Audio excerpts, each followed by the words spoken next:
Hey guys, Game Lord Tyler here. Just gonna be checking out some Kenshi today. For those of you who don't know what Kenshi is a open world RTS game.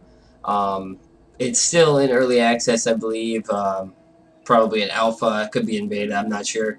The game's constantly getting updated, and it's a really cool game. So we'll jump right into the new game aspect here, but pretty much. It's an RTS survival with some sweet combat and post-apocalypse type feats to it. So in the beginning, you get to choose how your character begins the game. There's a few different options here that we have for starting. So Wanderer, difficulty default, start with 1,000 cats. The C here, cats is the reference of currency here. Cats, like not like an actual animal, the cat, but they're called cats. So ignore the playstyle here. Pretty much everything is an RPG, but some of them are more action-based, I guess, or more RTS-based, depending on what start you pick. So it just says, you are a lone wanderer with nothing but a few coins, a pair of pants, and a rusty sword, ready to venture out into the world. This is the way the game is intended to be played. Ignore that last part because you can play the game any which way you want. I love playing all sorts of different starts, but Wanderer is what they say is the initial start mode. There's nobodies. Okay, so now keep in mind this is an RTS game, so you're going to be able to control more than one unit at a time. You will start with the main guy, but he's not a main guy in any sort of way. If he dies, or if anyone else dies, that's it. They're gone forever. You can recruit another person and make him your main just by using him mainly. So in this one, it says difficulty's easy. You start with no money, but you have 5 guys. It says a group of 5 nobodies with nothing to their name, ready to go out and do something about it. It's actually a pretty cool one, but the fact that you start with nothing is pretty terrible because there's not a lot you can do with nothing.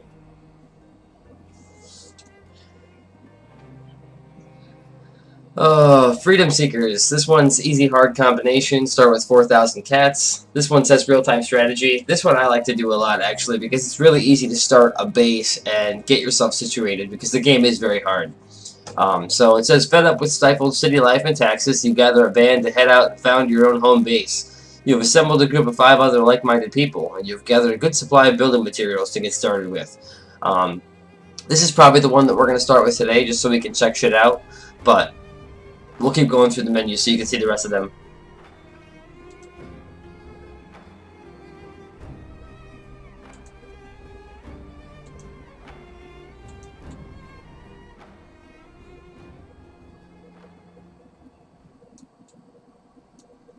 That music is loud.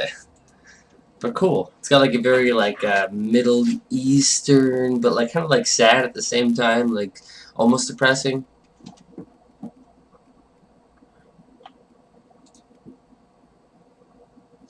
Guy with a dog. So the dog is something that was really weird and recently added. You get this AI wolf thing that you can you can control it, but it doesn't really have a lot of capabilities. I mean, you can give it a dog pack and it can carry its stuff and it can fight with you, but I'd imagine it would die very quickly.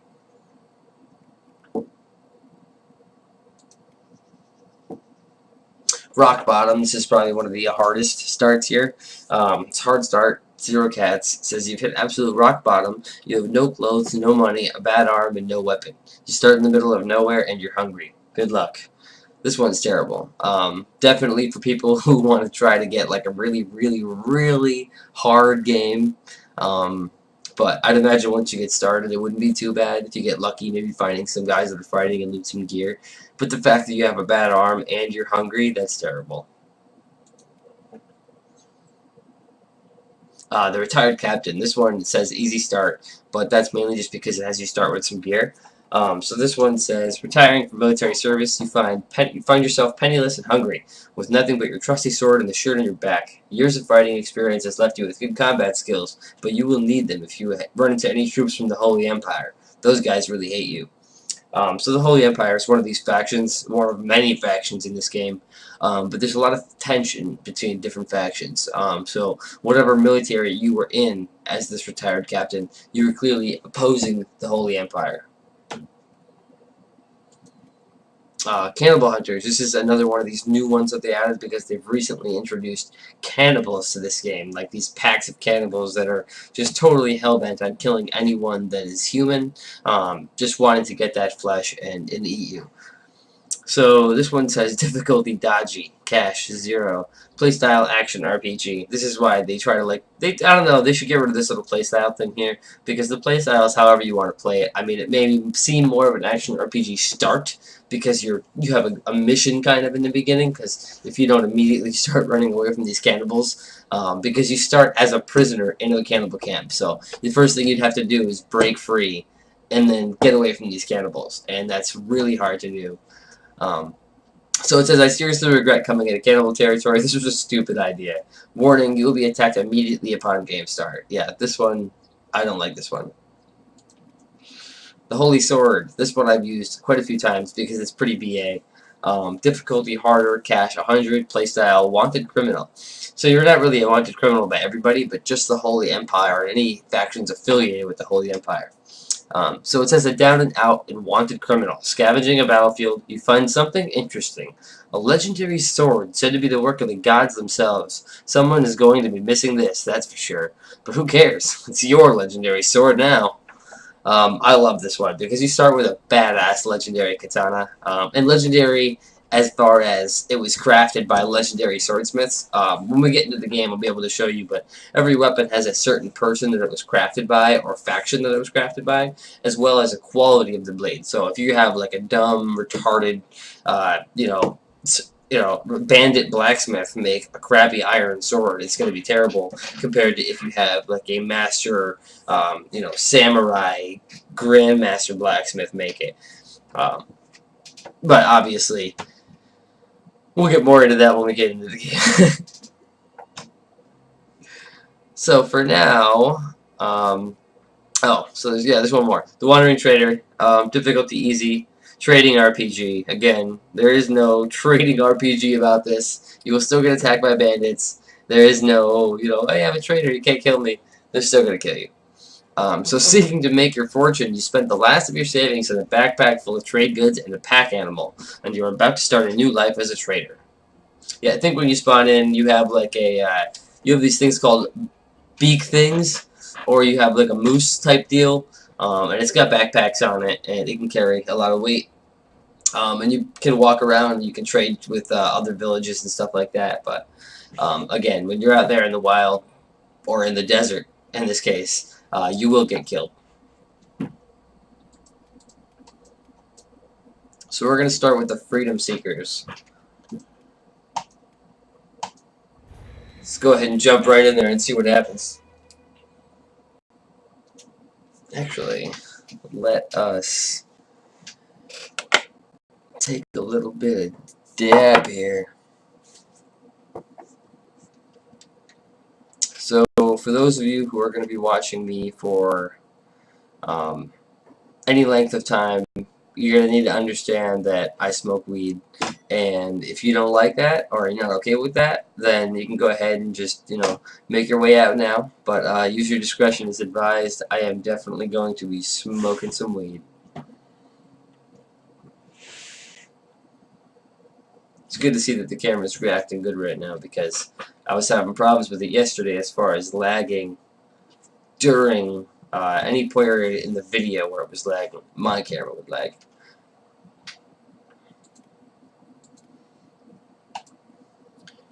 Alright, Jag Longer. That's a fucking great name. Alright, so this is the basic character creation screen. Like I said, we chose the Freedom Seekers, so see how it says character 1 out of 6. So we've got 6 different people here that we can change our appearances for, change race, change sex, and everything about their body, face, and hairstyle. Now, I know you might be thinking that this doesn't look like, the greatest graphics or like the coolest customization, but keep in mind, we're going to be doing an open world, massive RTS simulation. So, for example, if you were to have a war between 50 people and 50 people. That's all going to be happening on screen at the same time, concurrently, and you know your character is still going to look the exact way that he does. So if they made it absolutely insane graphics, obviously it would be super intense on anybody's PC. So let's go over to 1 here, and we're going to make some dudes. So these are the sub-races here. Get Cannibal, Scorchlander. It says that Scorchlanders tend to value personal freedom above all else. They don't tend to get along well with rules, regulations, and religions, and as a result, have a reputation as social misfits and are often found in more adventurous professions. Despite this, however, they are highly creative, making them natural-born traders and skilled weaponsmiths.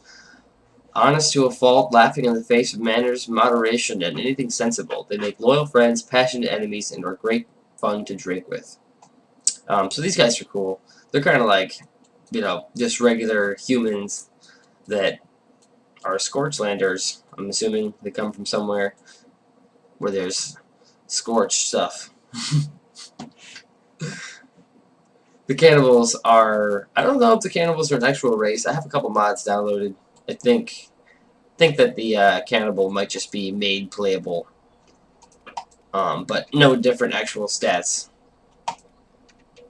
So the Greenlander, primarily from farm cultures, they still tend to be an aggressive race and are easily led astray. The worst of them live in ignorance, knowing only greed and fear, reacting to anything different with hatred and violence. But the best of them are some of the greatest civilized scientists, engineers, and warriors in the land. So to me, this right here is like just Americans. Americans as a whole.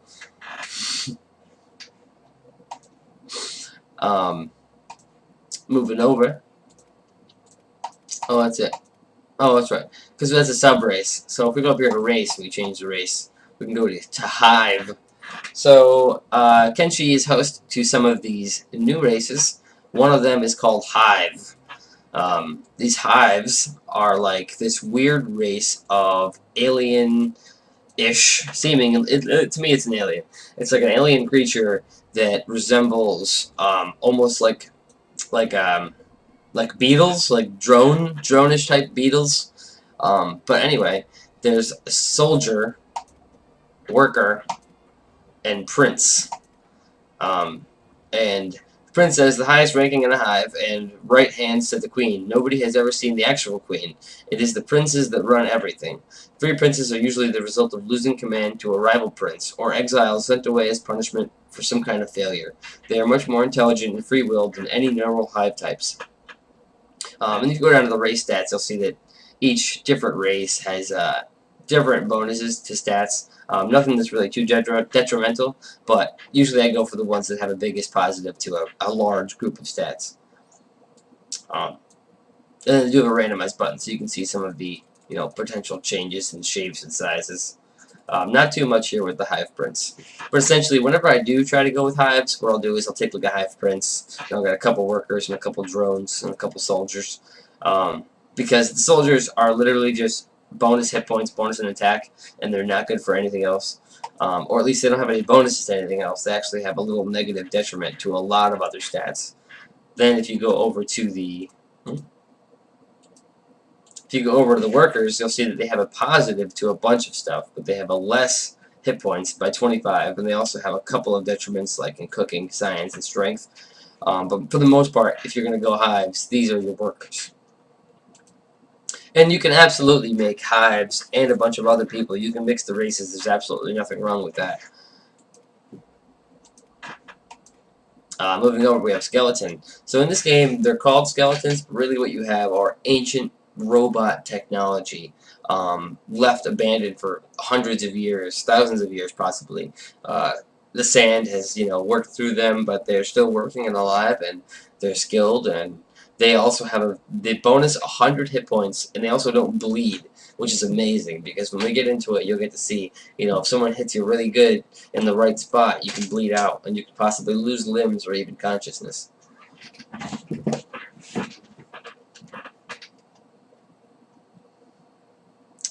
Skeletons only have one. That's just, boom, that's who you are. And then the last race we have here is Shek. Shek is kind of like a human race that has adapted bone evolution, kind of just a lot of bone chest plates protruding from some of the vital areas, but not on the chest, the lower chest. They have it on the shins, the back, the shoulders. They have a lot of chin and head and neck bones, as well as some like inner thigh and back of the leg and knee bones, elbow bones. These guys are very cool. They're tough. They have a bonus 25 hit points, and they're mainly made for combat. You can definitely have Sheks doing just about everything, but Sheks are kind of like the orcs. You know, you want to have them be the tough guys, the brutes. So I think what I'm going to do here is I'm going to go to humans, and I'm going to go ahead and get like, I'll get like 3 Greenlanders, and I'll go ahead and name these. You know, we'll go ahead and keep their names. Jaglonger. Ribs. Alright, so we'll go ahead and we'll make Ribs a dude. Yeah, and we'll make him a cannibal. Because his name's Ribs. Benji. Alright, Benji, you're good the way you are. Now what we'll do is we'll get Dezerka. Okay. So this guy's gonna have to be a Shek.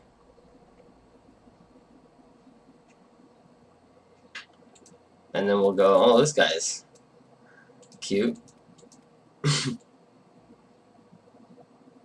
Yo, dude. This guy looks totally radical.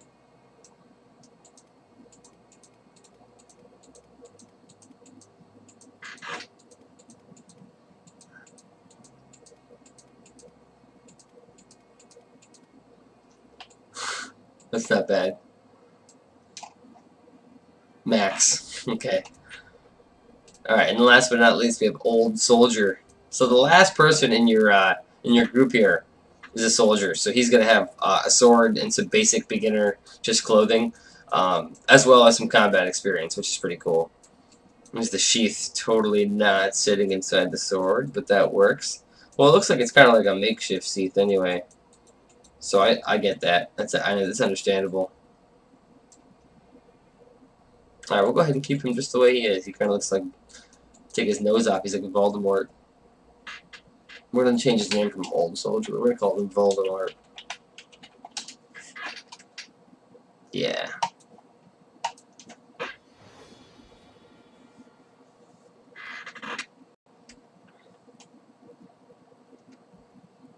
Okay. Let the game kind of just do its thing. Oh, look at that. Badass group of ninja guards. Oh, does that mean I started in the trade outpost? Alright, look at that, guys. Zoom out. Let us see the world. So it looks like I'm in a small little outpost in this big old desert. This is the world of Kenshi. Look at that planet right there. What is that? Is that Earth? Are we not on Earth? Are we on Earth? I still don't know how the lore of this game works yet. So let's zoom back in here. Like I said, RTS based. You can totally see some of the, Warcraft 3-esque layouts for the UI. So I'll go ahead and just, drag on screen like that and go ahead and grab all my guys. And because we're doing the Freedom Seekers, so eyes, your inventory. Let's go ahead and put Dezerka here. Max. Ribs. Voldemort. Benji. Lag sauce. Jaglonger. Okay. So go to everybody's inventory. Show you a couple things real quick.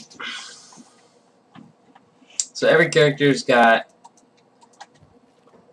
individual health for all their body parts. So move your eyes to the bottom left of the screen here. So you'll see I'm looking at Dezerka. State normal just shows like what they're doing, if they're like attacking somebody or if they're like dead. And then goal shows what they're doing. So like running, sitting, eating, attacking, etc. Encumbrance shows pretty much just how much they weigh. So if they have full armor on and a full inventory, their encumbrance is going to be up high. It can go over 100%. And this is a weird thing because the game can make your character stronger based off how much you're carrying. So if you carry a ton of weight and you're fighting with all that weight on, and you're running with all that weight on, you're doing everything with all that weight on, your strength stat, see over here, will increase more. It'll increase faster than it would if you were not encumbered at all. But with that being said, the opposite is also true with like for dexterity. If you are super low on weight and you're not carrying anything, you'll get a bonus to dexterity, but you'll also be hindered if you're very heavy. Your dexterity will go up faster as you are light and attacking while light. Toughness is one of the other stats. Toughness is influenced on how much damage you can take. So it goes up as you get your ass kicked. If you're fighting and taking damage, if you get beat up by a bunch of bandits and they leave you for dead and you survive, your toughness goes up exponentially. And what that will do is it will increase the knockout range for your health. So if you see just over slightly to where we're looking at there for the toughness, you'll see all these blood, head, stomach, chest, left arm, left leg, right leg, hunger. So with that, every part of your body on each character is something that is attackable. Now you can't individually target those components, but while fighting, depending on your attack and defense stat, which are over here, which are different from your strength, dexterity, and toughness, your attack and defense work directly proportionally to the enemy that you're fighting. So if you have 10 attack, and the enemy has 10 attack, and he has 10 defense, and you have 10 defense, you guys are going to be almost evenly matched and blow for blow. One of you might get lucky and come out on top because of the RNG, but it's going to be dead even. So if it was the opposite, if it was 10 attack and 1 attack, and they had 10 defense, you would be attacking them, and they would be able to deflect your attacks, blow for blow with you. Maybe you'd still get some lucky ones in, but they would be just as good at blocking your attacks as you are at attacking them. However, because their attack is only 1, they would be 9 times less likely to hit you because you have your 10 defense. So defense and attack are super important when fighting other opponents. If I were to go over here and just click on one of these ninja guards, you'll see that their attack is 55 plus 4, and then their defense is 50 minus 2. So if I went over there and tried to fight that guy, he would absolutely obliterate me. So then, in regards to the components of each of your health, if your blood is separate from all the body parts, so it's at the very top, you have a total amount of blood in your character. So if you lose your legs, or say for example you lose one of your arms, now it won't get dismembered, but it will be damaged so badly that you can no longer use it until you medically splint it and recover its wounds. And it can be permanently lost as well if you don't recover it over a certain amount of time. But if you bleed out beyond a certain point, your character will fall unconscious. And that's where your toughness comes into play, because depending on how much toughness you have, the level at which you will bleed out is higher or lower. So if you are super, super tough, you'll be able to have almost no blood left in your body, and you're still crawling trying to fight and survive. Whereas if you are a little bitch, you might get it down to 40 and just drop unconscious. And with that being said, your character will also be less prone to damage. So say you're fully armored and you have a bunch of toughness, you will take less damage from each of those attacks than you would have if you had 0 toughness. Alright, so that's pretty much that for those beginner stats. So moving across the mid there, you'll see, all the characters, whatnot. Control them each individually, separately. You can create little groups up here so that you can have different tabs of guys. Over here, you'll see the floor buttons. So if I zoom out, be able to see the top of the bar. But if I were to go have a character step inside, I could press up again and then zoom out beyond him. But because I'm outside right now, it doesn't make a difference. So let me just run over there and show you. So I'll have Benji step inside this building here. So you see how the buildings work. So now I can see through the silhouette of the building. This guy over here says take a look around, customer. There's a bunch of guys sitting down. There's a mercenary group here. Looks like you'd be able to hire them if you wanted to. So that if I press this floor up button, I'd be able to look up on the floor without being able to see inside anymore. Um, and while we're at that stage, look a little bit to the right. You see these arrows, so I can pause the game, regular speed, double speed, triple speed. So you can do that to significantly boost up your speed during that time. However, keep in mind, if you have it on blasted speed, you can have a group of bandits run up and attack you really fast without you really even realizing that it happened. And if you're not well prepared, you can get dropped. And this game is not very forgiving. Save often and pay attention to what you're doing. So, back over here, you'll see just to the right of those arrows, you have money, 4,000 cats. I only started with money because we're doing the Freedom Seekers group. Shows you what day you're on, so it's kind of cool because it shows you, how many days that you've lived, because it goes by 24-hour cycles. I'm not sure exactly what the speed component is, but I want to say it's like second for second maybe, or 1 second for every 2 seconds. I can't tell, but the speed of the game can also get sped up when you use the advanced time. But I think if you were to just leave it on regular playtime, 24 hours would be 24 minutes. I think so. Every 1 second on here is 1 minute in the game time. Every 1 second real time is 1 minute game time. So every 1 minute real time would be 1 hour game time. Yeah, so 24 minutes would be 24 hours in the game.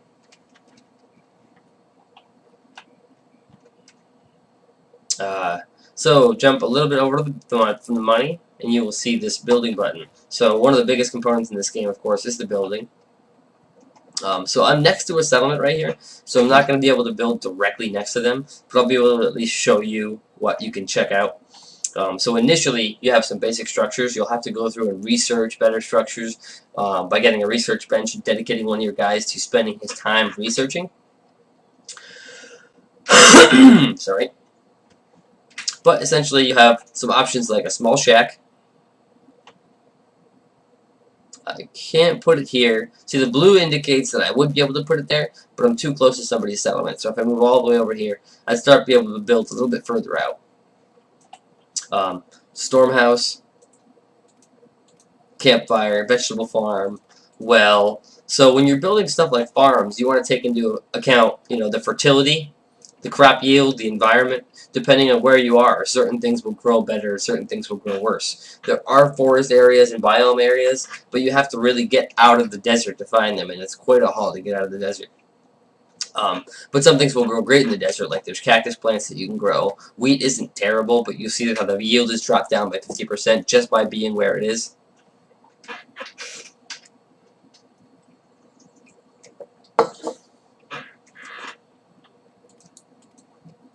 For a well on the ground, you'll see that we have a well that can collect water, but the well is only 10% effective because of the fact that we're in the desert.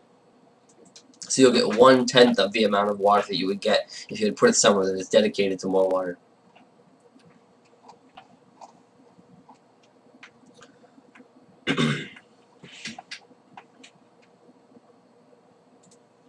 Lights, storage, research bench.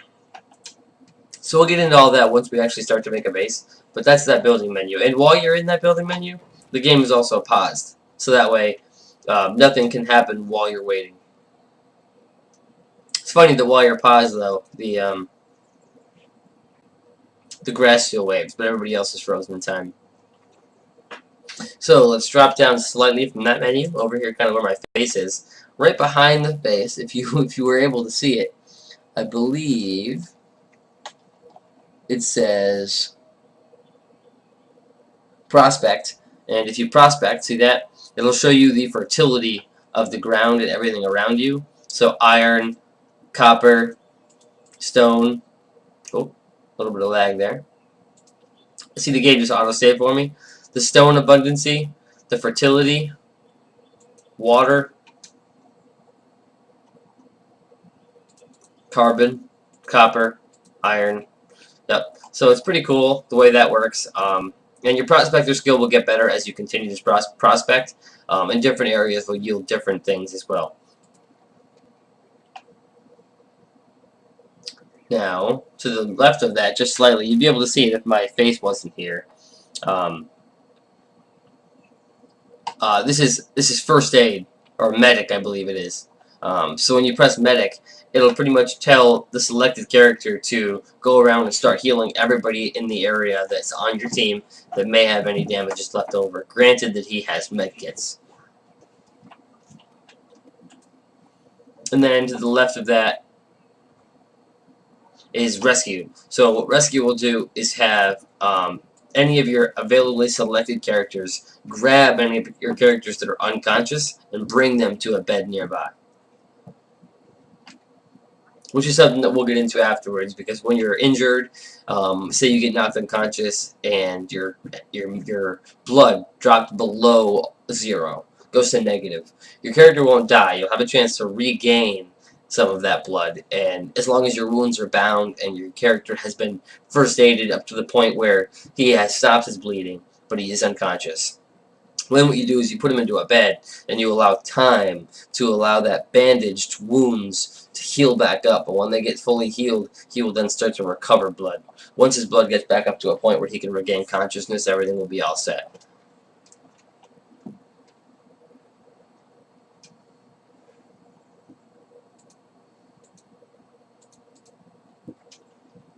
Okay. I think that's the base of a few. Okay, so there's a couple different things that we have to go over.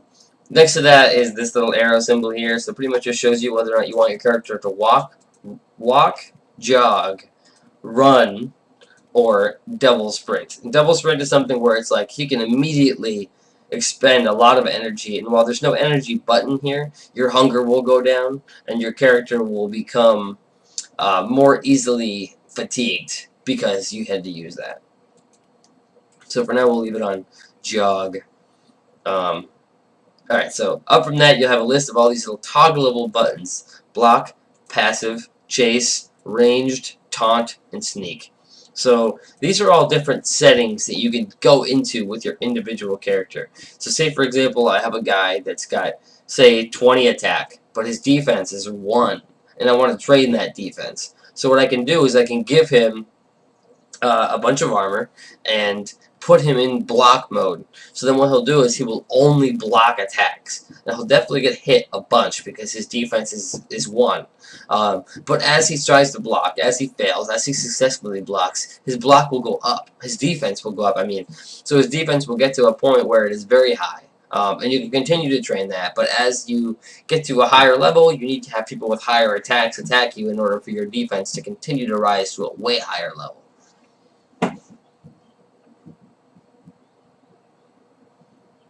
Moving right down from that is passive. So say, for example, you have a couple of traders with you, and you don't want those traders to engage in combat, but you do want to keep everybody all grouped together. Go ahead and put them in passive mode. Throw them on block and passive. What they'll do is they'll sit there and block, never make any attempts to attack, and also not make any attempts to engage in them. He'll try to stay just outside of the combat range. So Chase is the next one on here. Chase is something that you pretty much always want to have on for if you're attacking somebody. What Chase will allow is that if that person tries to just turn tail and run while you're attacking them, your character doesn't just stop attacking them and turn and attack somebody else. You may want to have a couple guys on Chase and a couple guys not on Chase, but if you don't have anyone on Chase, what you'll find happen is the enemies will run away when they get to a low point in health. And they'll come back afterwards when you're not paying attention, and they'll attack your character from behind, or other people in your group. What I've also seen happen is I've seen a dust bandit get injured, run off into another group of dust bandits, and bring them back. I don't know that he brought them back, per se, or that him being in combat made them want to join the combat in some sort of AI connection there. Next up on there is ranged. So if, for example, we had a guy that was, I don't know that they've implemented firearms or bows yet. I know they have mounted turrets, etc. So let's say for ha-has, if you have a mounted turret, ranged will become pressable. Right now I can't press it. And that will opt that character to only use ranged as opposed to getting off of the turret. But let's just say, for example, they do have guns now. When he has one equipped, ranged will also become available, prompting them to only use ranged as opposed to melee attack. Next up is taunt. So taunt is something you're going to want to have some of your strongest characters having, or someone that you're trying to train in defense, and maybe have them on block and taunt. So they'll taunt people into there and just try to block the attacks constantly so that you can raise that stat even higher. But essentially, a couple guys have taunt. Some of your weaker guys have taunt off, have block on. You'll have some guys going in there and taking a lot of the damage or taking a lot of the attention of some of the enemies while you have some of your weaker guys doing damage from the side. And then Sneak is something that's cool. Sneak has been implemented recently where your character's dexterity and a few other things like your encumbrance are played into whether or not an enemy can hear or see you. Lighting has a play on this as well as the opposing character's dexterity and whether or not they are in line of sight of you, whether or not they are sleeping. This is a very cool feature. It allows for you to train thievery and other stats like that.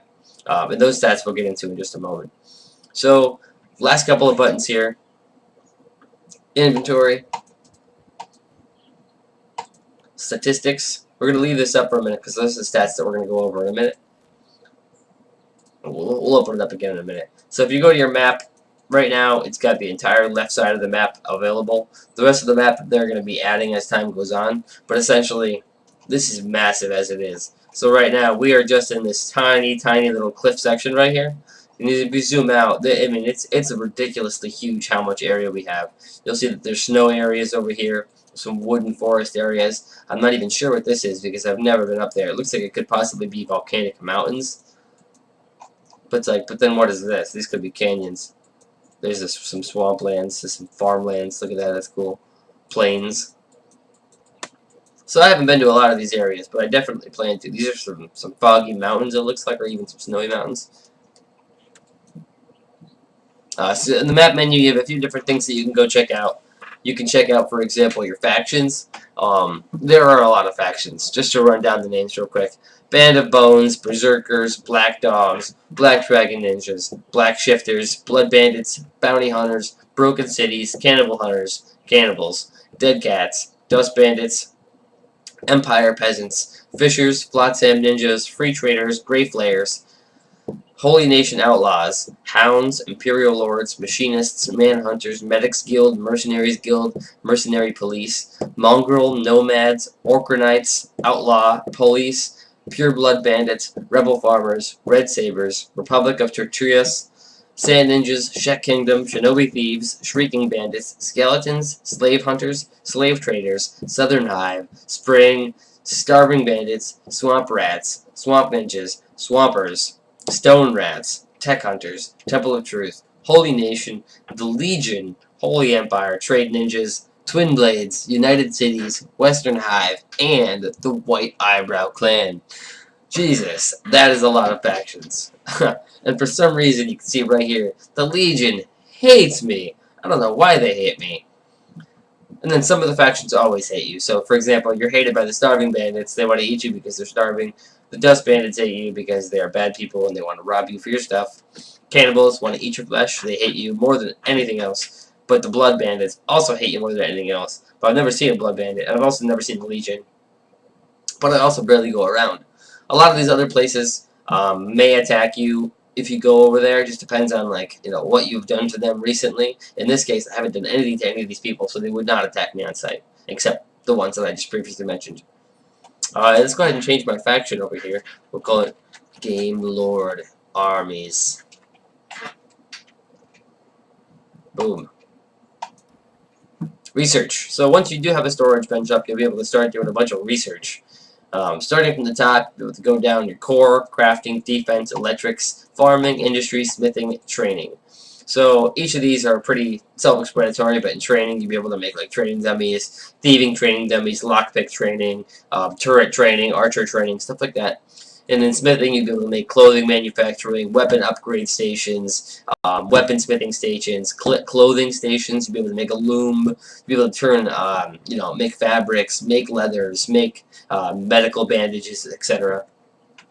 In industry, you'll be able to create building materials, iron plates. You'll be able to create stone mines, iron mines, copper mines, make storage boxes for the materials like copper, iron, stone.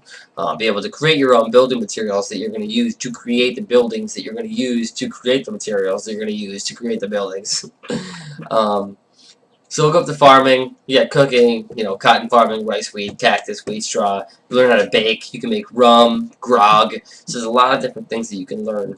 Electrics, just basic what we have already unlocked. This is not any research. Fuel generator, wind generator, indoor lighting, things that you'll be able to use to make your place a little more survivable in this apocalypse wasteland.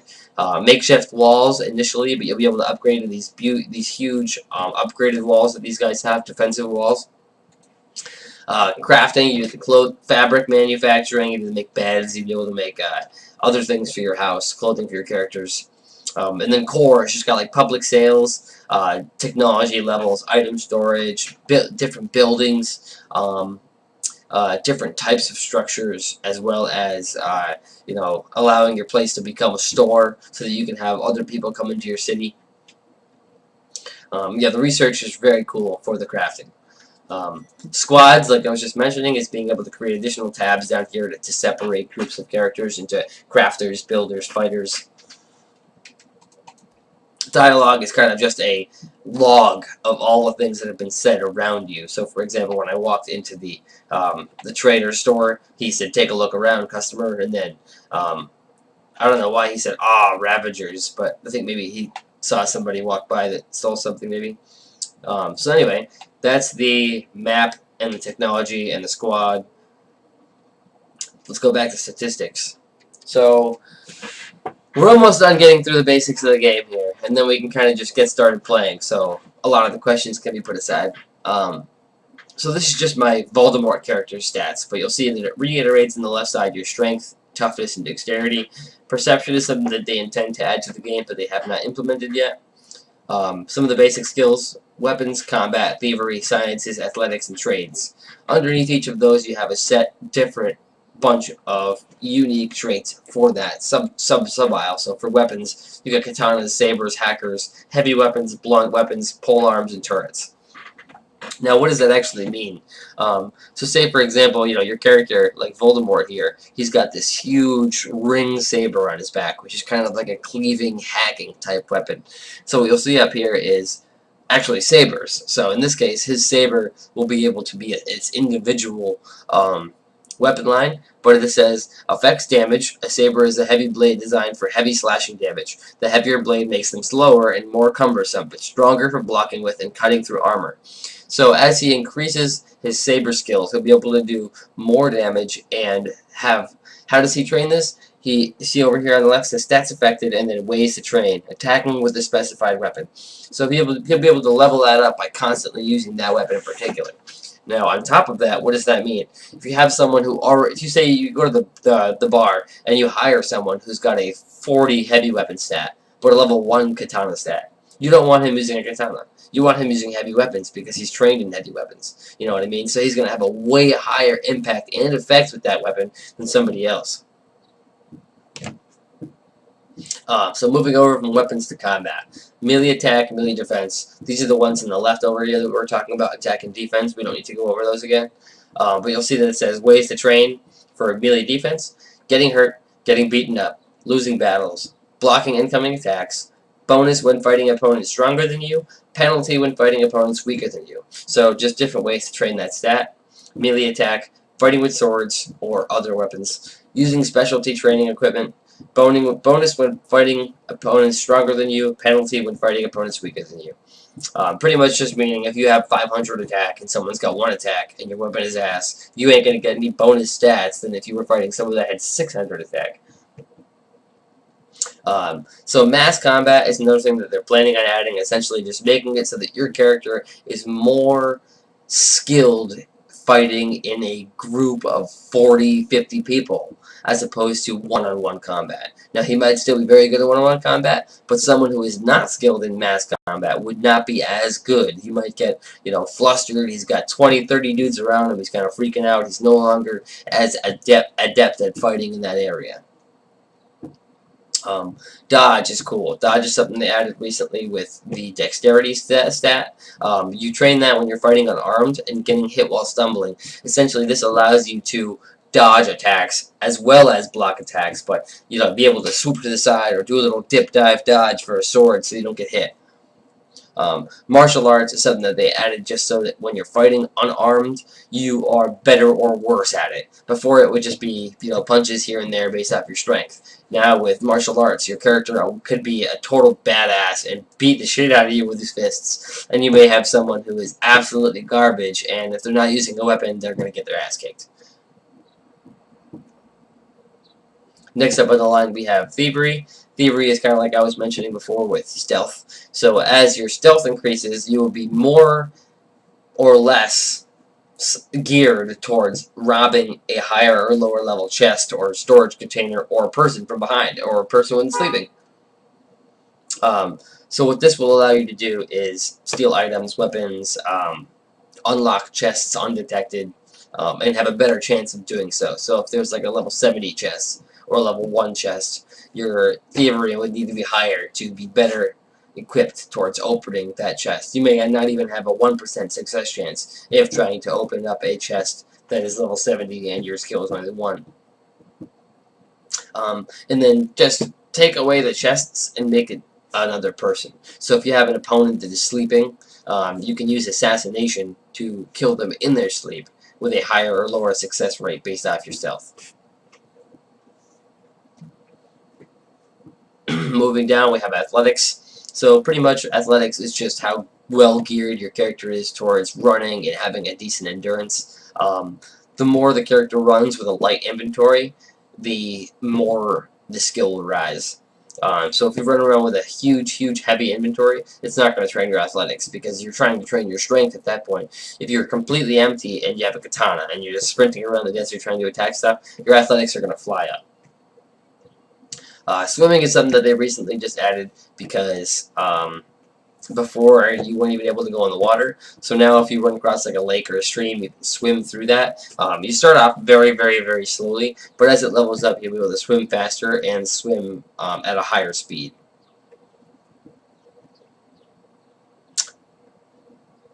And the ways to train that is by swimming in the water, of course. Survival is something that they plan on adding, but I believe survival will have to do just with being able to fight creatures. So sciences, this is just, so your field medic, someone that is constantly going around healing people, will be able to increase this stat. And as well as when you go to hire someone, they'll say sometimes, they'll go, hey, I'm a medic. His field medic stat will be a lot higher than someone who is not already a medic. Engineer is the same way. You'll find someone that you'll come across and will be like, hey, you looking for an engineer? And pretty much what that means is that he is way better at building things and repairing things. His skill from building is a lot faster and higher. Someone with a higher engineering skill will build a house a lot faster than someone who has a level 1 engineering skill. Robotics is the equivalent to the medical skill, except for those robots I was telling you about. If you have a skeleton, skeletons don't have blood, so if they get damaged, how are you supposed to put them back together? You have to use a robotics kit. And if you have a higher science skill, you'll have a better effect with the robotics kit. And then science is the very last skill here. At the higher science skill, you will have a faster research speed for researching new technologies. When using the research technology bench, this will rise. Last up on here is trades. So weaponsmithing, armorsmithing, laboring, farming, and cooking. Laboring is absolutely anything that requires you to work. Iron mine, lumber mill, anything where you're not necessarily doing a trade, but just swinging a pickaxe, swinging an axe, moving lumber, moving dirt, storage, etc. Operating equipment. Now, if you do anything that involves operating a farm, operating a cactus farm, operating a wheat mill, etc., that increases your farming stat. Anything that involves you operating a stove, operating a fire spick, etc., that increases your cooking stat. Anything that involves you operating an armor smithing bench, a leather crafting bench, a cloth crafting bench, then you will increase your armor smithing. Anything that involves you to use a weapon smithing bench, use a, an iron forge, an anvil, anything like that, your weapon smithing will go up. And as those stats go up, the quality of the farmed equipment, the quality of the cooked food, the quality of the labor, the quality of the armor made, the quality of the weapons made, all of that will rise. So now that we have all of that out of the way, let us go ahead and cut the video short here, and we will open up a fresh one with gameplay ready to rock. Thanks for checking it out.